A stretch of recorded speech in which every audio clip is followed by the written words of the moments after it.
soo xarooda arrin la yaab leh ayaa meesha ka dhacday oo rabaa inay idin sheegeen.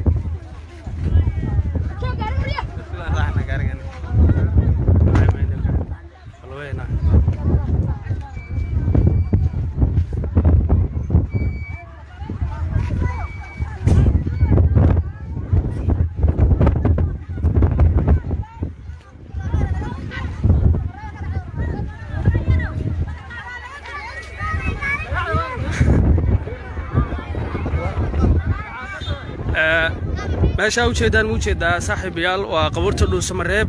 qabrigaas u jeedaan dadka Dhuusamareeb maanta ay isugu yimaadeen waxay tahay waxay la sheegay haweeney hadda ka hor dhimatay oo bil mootan in halka lagu dugay kadibna dadka lagu wargeliyay in haweeneydaas sida ayagu ay sheegeen waa sida ay hadalka u dhigeen dad ku sugan Dhuusamareeb oo qabrigan hadda yimid anu qabuurta Dhuusamareeb mid kamid ah qabuuraha ayaan joogaa oo dhinaca koonfureed ka xiga oo xirmalatir lagu magacaabo waxay sheegeen in haweeneydaas halka ku yara duugan Allah u naxariistay sida la sheegay inay nooshahay waa sida ayagu ay dadku yiraahdeen ummadaas ay u jeedaan oo dhan ay isugu yimaadeen waxay tahay waxay dhaheen nin shiiqal soo waramay dabeetana wuxuu sheegay in haweeney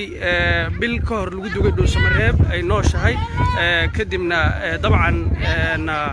la qodo dadku aad bay ula yaabeen marka dad badan ayaa halka yimid oo intooda badan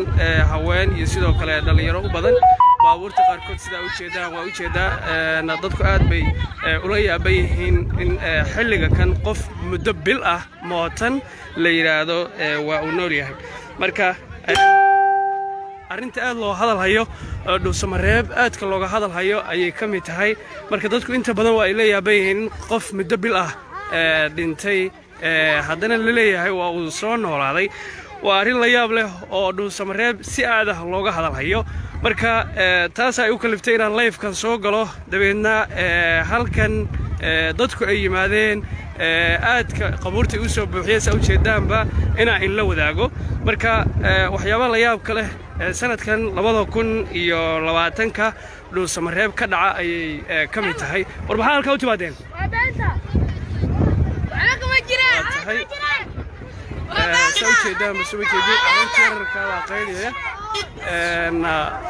waa ciyaar yar oo agteeda yimid oo fawda iyo waxyaabo kala duwan wada dadku waa u jeedaan qabrigaas ayay dul dhooban yihiin oo dadku inta badan waa yimaadeen waxyaabo kala duwan ayayna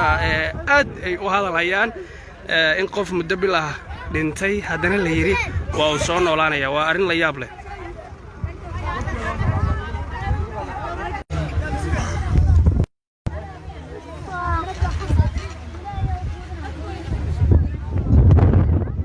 soo xarooda arrin la yaab leh ayaa meesha ka dhacday oo rabaa inay idin sheegeen.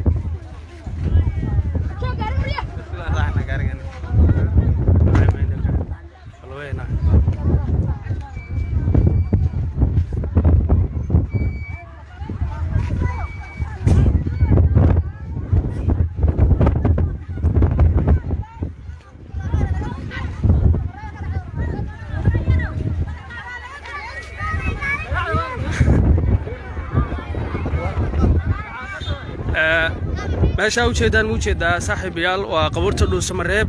qabrigaas u jeedaan dadka Dhuusamareeb maanta ay isugu yimaadeen waxay tahay